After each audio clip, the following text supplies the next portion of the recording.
आप सभी को मेरा नमस्कार।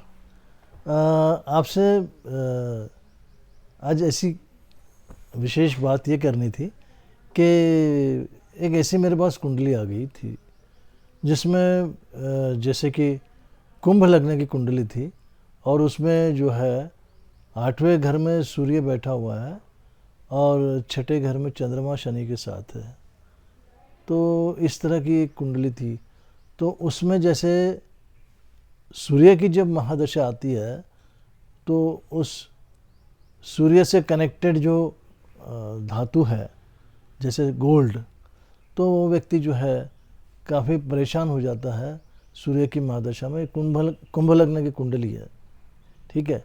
इसमें सूर्य की महादशा लगी है और सूर्य की महादशा लगते समय घर का जो है सारा गोल्ड जो है वो बिक जाता है। ऐसी परिस्थिति उस व्यक्ति पर आ जाती है ये सूर्य की महादशा में।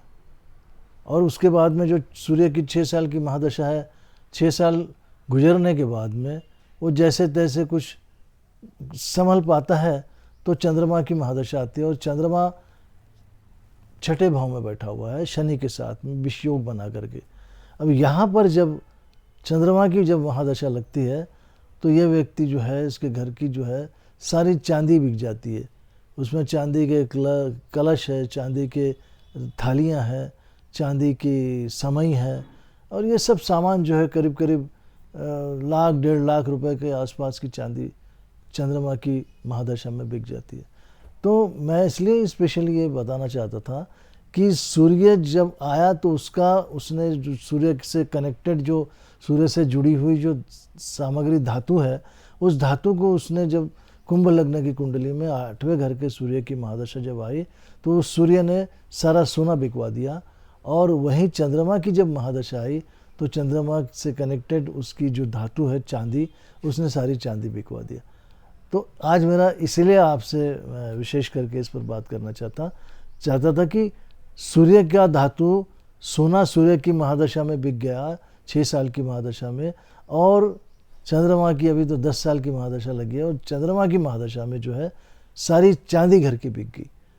तो मेरा कहना यह है कि देखो कैसे ग्रह और उनके स्थान और उनसे जुड़ी हुई सामग्रियां किस तरह से मनुष्य का साथ छोड़ती है और किस तरह से मनुष्य को जो है कुंडली के अनुसार ही जीना पड़ता है।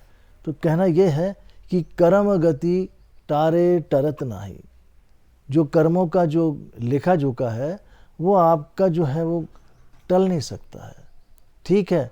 अगली बार फिर मैं मिलता हूँ किसी दूसरे विषय पर। तब तक के लिए आपसे आज्ञा चाहता हूँ। और हाँ, यदि आपको वीडियो पसंद आए तो लाइक कीजिए, शेयर कीजिए और सब्सक्राइब कीजिए, ठीक है। वैसे मैं बहुत छोटा सा आदमी हूँ, यूट्यूब पर मेरे से बड़े बड़े यूट्यूबर हैं जिनके पास में लाखों सब्सक्राइबर है और लाखों लाइक करने वाले लोग हैं, शेयर करने वाले लोग हैं।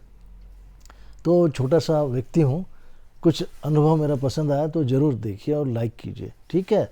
धन्यवाद।